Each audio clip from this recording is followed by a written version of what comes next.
Salut à tous, j'espère que vous allez bien. Donc là, on se retrouve pour une nouvelle vidéo qui est du coup mon top 4 des films. C'est bien un 4. Ouais. Du coup, c'est sur les films que je vous ai pas déjà présentés. Donc pour le premier, il y a FBI que j'ai fini par noter 7,5. FBI série. Voilà. C'est un groupe de uniquement, on va dire. C'est plus concentré sur 2 agents, mais au final, quand ils sont en intervention, ils sont 4. Jamais en intervention, ils seront 4. Je t'ai choisi dessus ou quoi? Mais lève-toi. Ah, je te jure, ce chat. Du coup, pour vous lire le résumé. Les agents spéciaux du FBI à New York usent de tout leur talent et de leur expertise pour assurer la protection du pays. Les membres de cette unité d'élite combattent aussi bien le terrorisme que le crime organisé que le contre-espionnage. Donc 7,5, il n'est pas noté plus haut parce que des séries policières, au final, j'en regarde souvent. Genre, c'est loin d'être la première. Et au final, le fait que je regarde beaucoup de séries policières, ça descend dans le classement. Parce que pour moi, les tops du summum, c'est les NCS. Donc pour le suivant, c'est une série que j'ai vue sur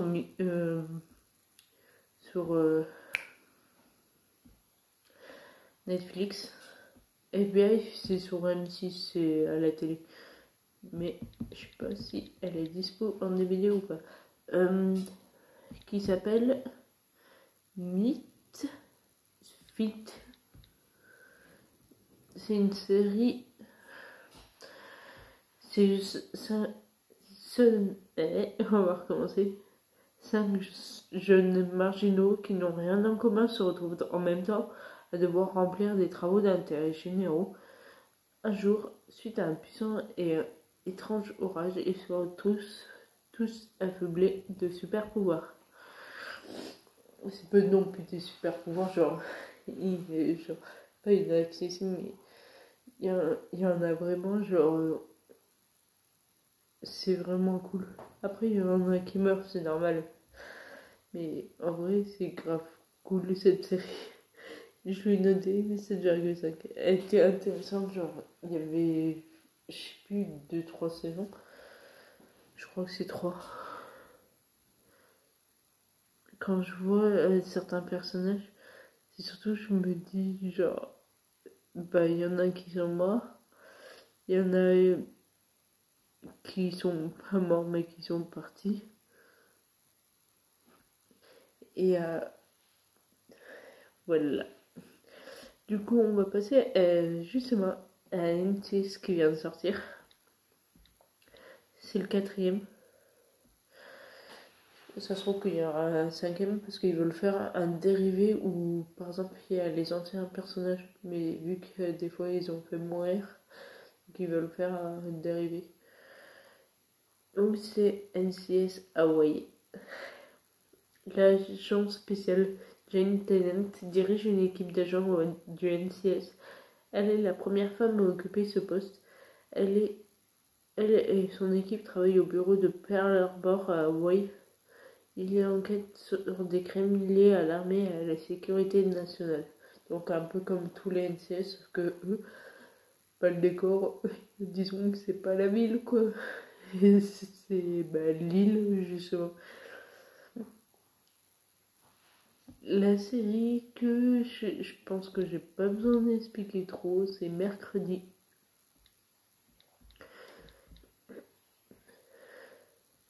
Et pour NCS Hawaii, c'est 9 sur 10. Vous voyez les guerres. Donc pour l'instant, il n'y a qu'une saison et il y aura la 2e qui va bientôt sortir.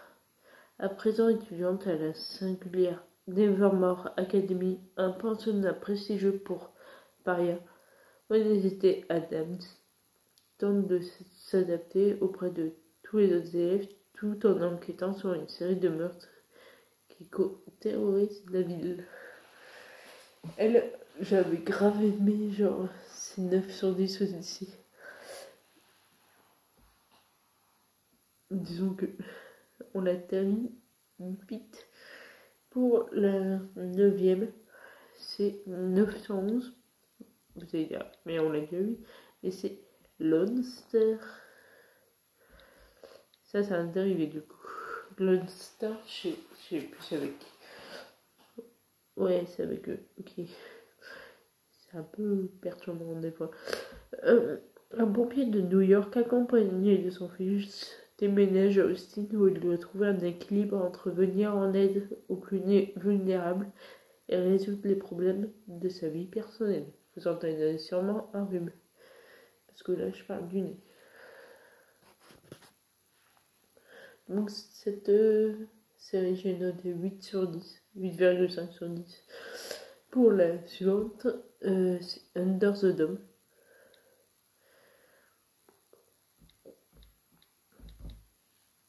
Under the Dome. Donc là, c'est, vous avez compris, inspiré du roman éponyme de Stephen King. Voici l'histoire d'une petite ville américaine soudainement prise au piège sur un dôme translucide. Ça veut dire qu'ils doivent apprendre à vivre dans un dôme. Sauf que vous allez voir que le dôme, il a un peu comme des contraintes et tout. Et du coup, ils pensaient au début que c'était pour la pollution, vous allez voir. Que au final, j'ai noté 8,5 sur 10 pour la prochaine série. Les séries genre de maintenant, c'est les séries que j'ai terminées récemment. Ça veut dire que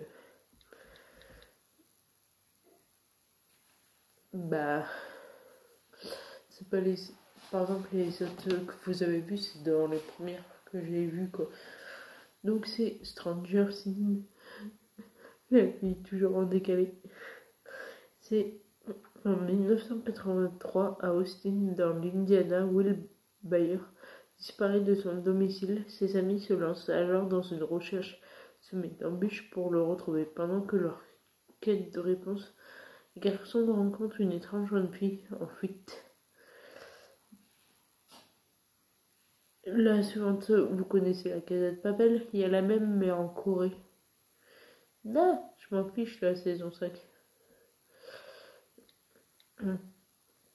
Qui s'appelle One East Korea. One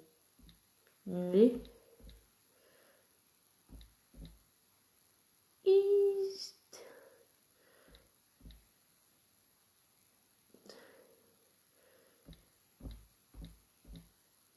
et Korea.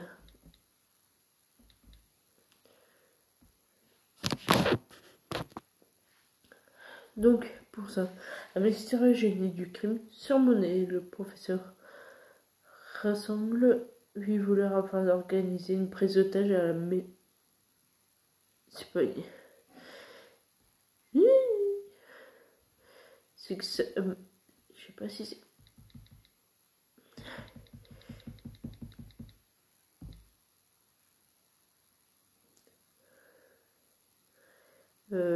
Corée.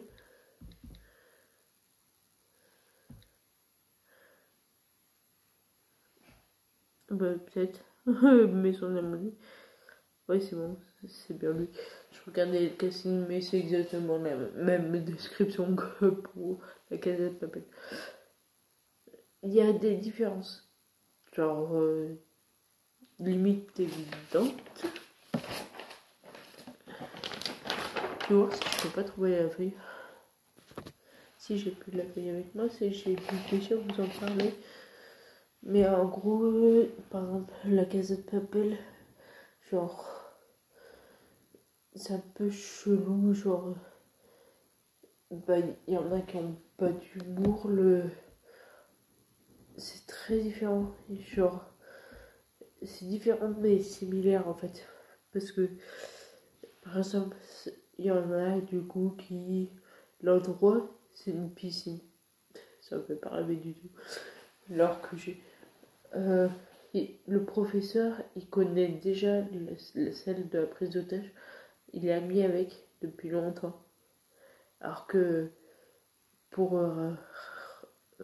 Rachel Berriot, La Casa de Papel normal, il avait un peu connu son tas, ça veut dire que il s'était mis dans un bar et il avait discuté avec elle. C'était une autre approche.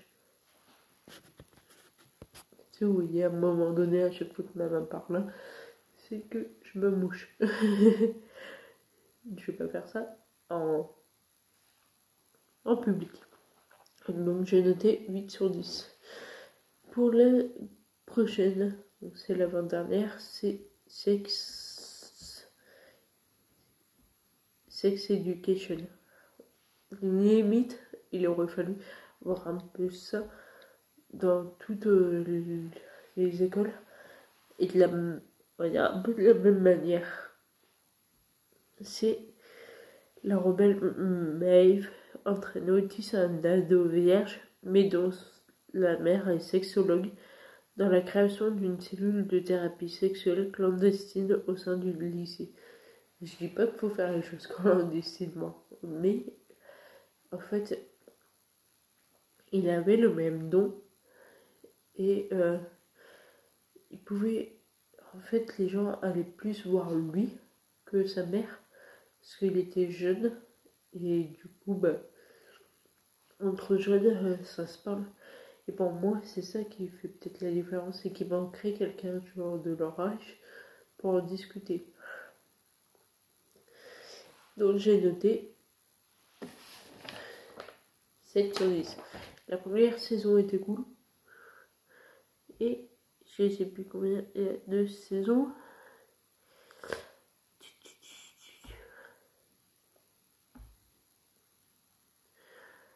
Il y a au moins 4 saisons. Et pour la dernière que je suis en train de terminer, genre, il va rester 5 épisodes. Mais elle sera pas vraiment terminée, j'attends juste la traduction en fait, pour que ça soit sur Netflix. Parce qu'il y a 17 saisons et j'en suis à la 15. Ça veut dire qu'il me manquerait déjà la 16. Il s'agit de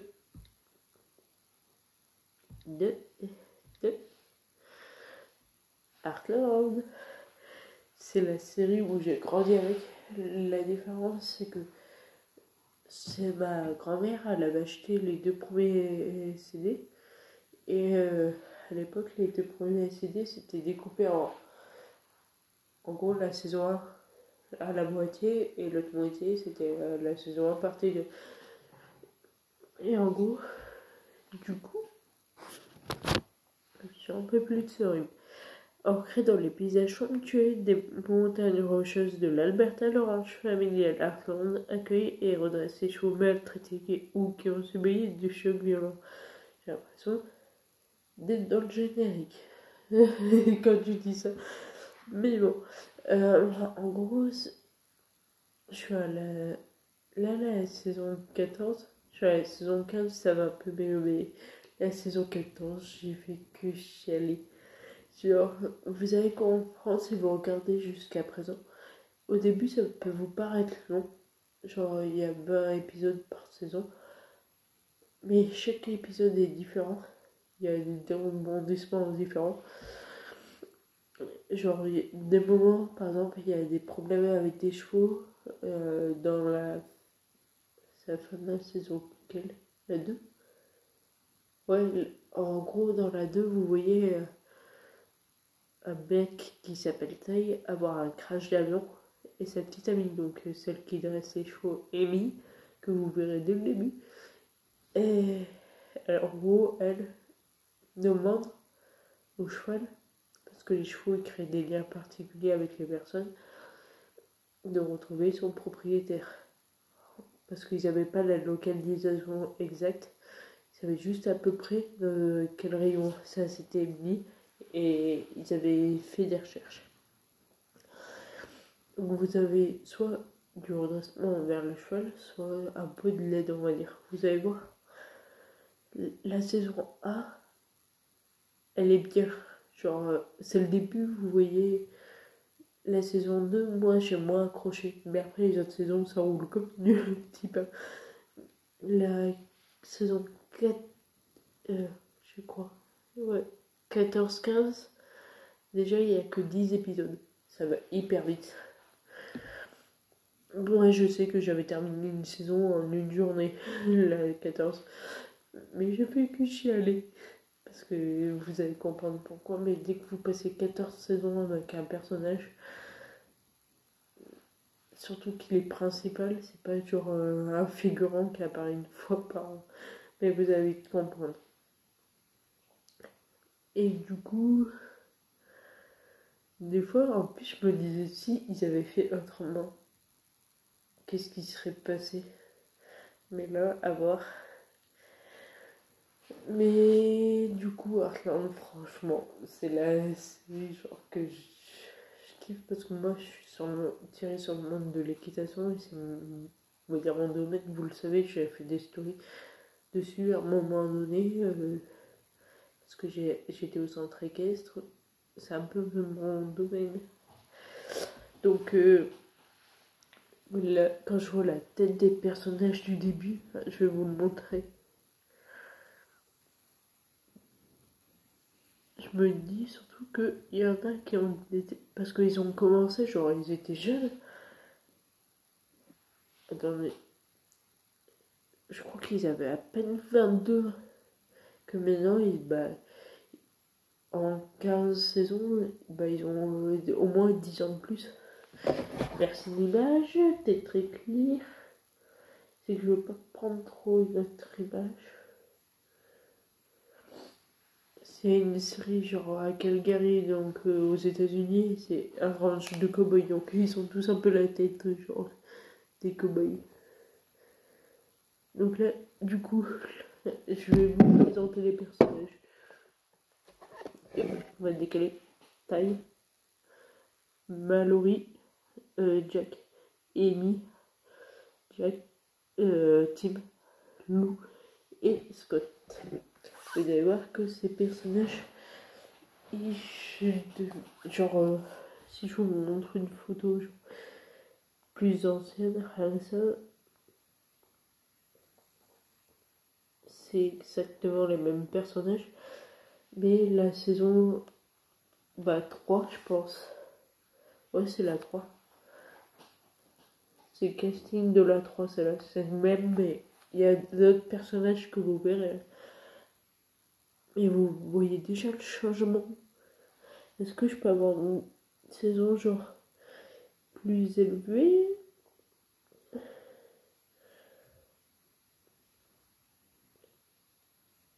Là, c'est la saison 15. Donc là où je suis. Ouais, j'ai eu peur.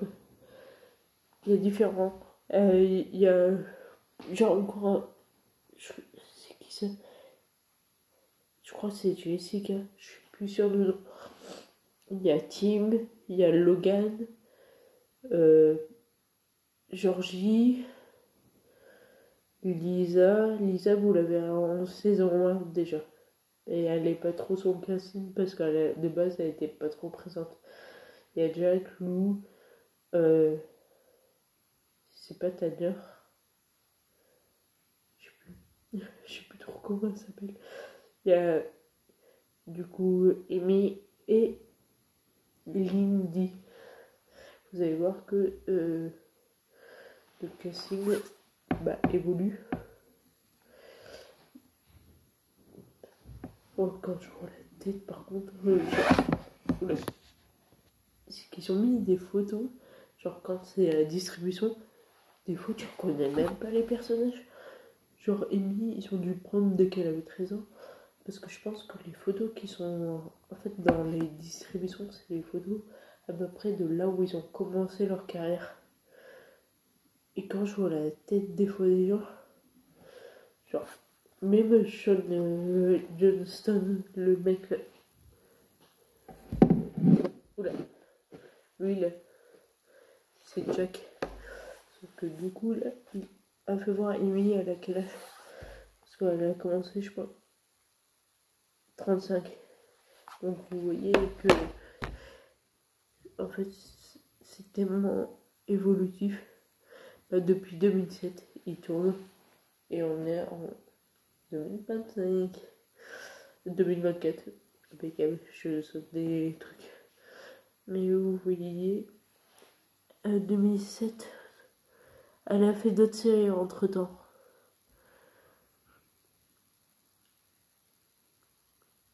Donc faut savoir que il y a un truc qu'ils ont mis à part, c'est le Noël d'Artland, ça veut dire que c'est un DVD à part, mais ça fait partie de la série.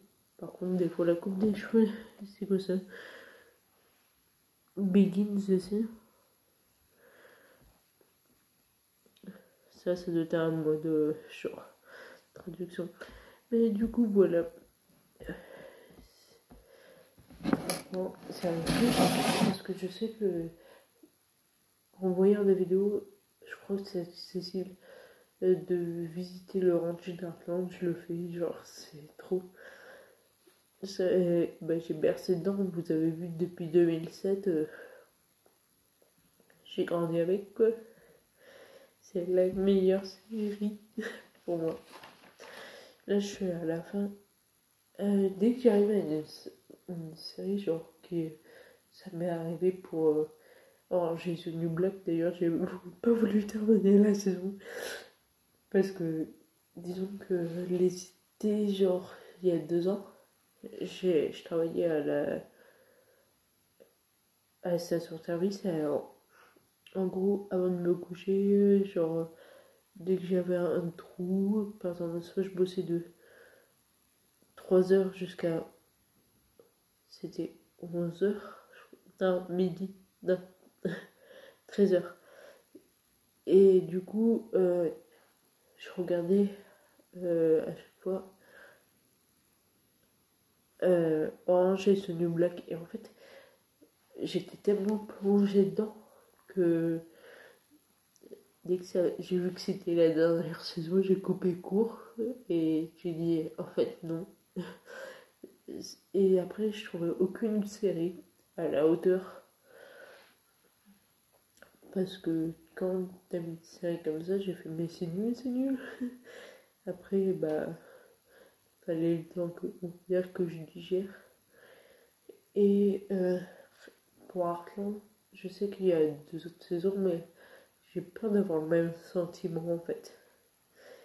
De ce genre, de pas aimer une série. Mais d'ailleurs, faudra que je revoie Orange is the New Black du coup pour terminer la saison. Mais je reprends depuis le début. Du coup, on va terminer cette vidéo là. Vous aurez d'autres séries. Dès que du coup j'aurai atteint le 10 séries de plus. Donc je sais pas si je vous ai fait découvrir des séries ou pas. Mais si vous aimez le monde de l'équitation, regardez vraiment Heartland, ça vaut le détour. Après, ouais, Après, faut jamais se fier aux premiers épisodes parce que le premier, je l'ai pas kiffé non plus de ouf. C'est surtout le 2, 3 où ça devient plus intéressant. Mais le 1, vous verrez. Rien quand vous voyez, je vais vous dire, parce que si vous voyez genre la bande-annonce, vous le verrez automatiquement. Et en gros, la mère d'Amy est morte. Au début, c'est elle qui gérait le dressage, on va dire, des chevaux, qui aidait les chevaux. Sauf qu'en sauvant un cheval, parce que sa fille, elle a vu, genre, qu'il y avait un cheval maltraité, ils ont voulu le sauver. Il y a eu une tempête, le cheval a donné un coup de pied qui a fait derrière la remorque avec la voiture, qui tombait dans un fossé qui a tué la mère. Et du coup, la fille a été traumatisée, le cheval aussi. Elle devait le dresser pour en faire son cheval, mais elle en voulait. Donc au final, au début, c'était un peu genre l'épisode un peu nul parce que tu voyais tout le monde un peu triste, les personnages, certains étaient très différents, genre des fois un peu désagréables, mais après au fil du temps, c'est une famille assez soudée et tout. Vous verrez par la suite si vous regardez. Donc du coup, je vous dis à plus tard et du coup à la semaine prochaine.